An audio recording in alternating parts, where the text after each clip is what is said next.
আজকে হচ্ছে করব খুবই ঘরোয়া পদ্ধতিতে ডিম আলুর ডালনা, যেটা আমরা খেয়ে থাকি বা ডিম আলুর তরকারি যাই বলে থাকো না কেন। এখানে রয়েছে ডিম ছাড়িয়ে নিয়েছি সেদ্ধ করে, আর এখানে ছোট করে আলু কেটে নিয়েছি।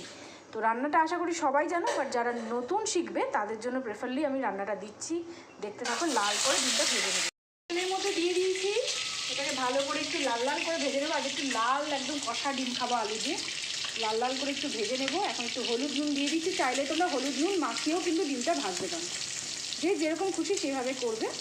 আমরা কড়াইতে এগুলো দিয়ে ভালো করে নাড়িয়ে চাড়িয়ে নিয়ে লাল লাল করে ডিমটা ভাজার পর আবার দেখাচ্ছি। ডিমটা ভেজে নিয়েছি লাল লাল করে, এবার আলুটাকে ভাজছি নুন হলুদ দিয়ে। আর ডিমটা দেখো সুন্দর লাল করে কিন্তু ভেজে নিয়েছি। নেক্সট প্রসেস দেখাচ্ছি। দেখো মশলাটা দিয়ে দিয়েছি, নুন হলুদ দিয়ে একটু কষিয়ে নিয়েছি। এরপরে আমরা দেবো হচ্ছে আদা রসুন পেস্ট, আর তোমরা যদি চাও আদা রসুন বেটেও কিন্তু ব্যবহার করতে পারো। আদা রসুন পেস্ট অ্যাড করে দিচ্ছি। এরপর সব মশলা দেবো, জিরে গুঁড়ো, লঙ্কা গুঁড়ো, কাশ্মীরি মির্চ। ভালো করে কষিয়ে নেব নাড়িয়ে চাড়িয়ে।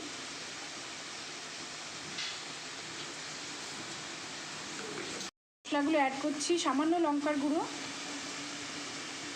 আচ্ছা, এবার দেবো জিরে গুঁড়ো, অথবা তোমরা চাইলে জিরে ধনে গুঁড়ো একসাথে মিশিয়েও ব্যবহার করতে পারো। আচ্ছা, হলুদ দিয়ে দিচ্ছি সামান্য, আর নুন তো দেওয়াই আছে। আর দিয়ে দেবো কাশ্মীরি মির্চ, একটু রং হওয়ার জন্য। সব রান্নাতেই আমরা ব্যবহার করি। এবার এই মশলাগুলো দিয়ে ভালো করে কষিয়ে নিয়ে আবার তোমাদের দেখাচ্ছি। মশলাটা সুন্দর কিন্তু কষে গেছে। এবার একে একে আমরা ডিম আলু অ্যাড করবো। ডিম আলু দিয়ে আবার ভালো করে মশলার সাথে কষিয়ে নেব। তেল ছেড়ে গেছে, দেখতেই পাচ্ছ।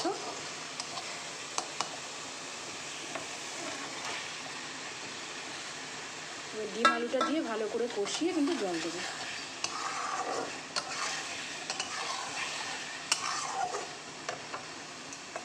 একদম ঘরোয়া রান্না, ঘরোয়া পদ্ধতিতে করা, খুব কম সময়।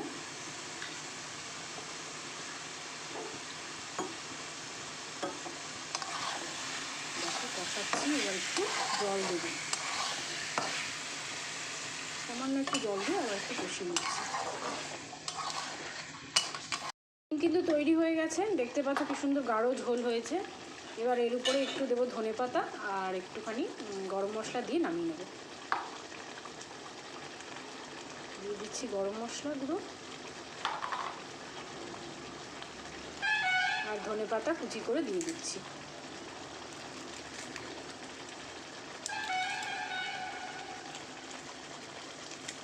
চলো, আমাদের ডিমের ডালনা কিন্তু আজকে টোটালি রেডি হয়ে গেছে।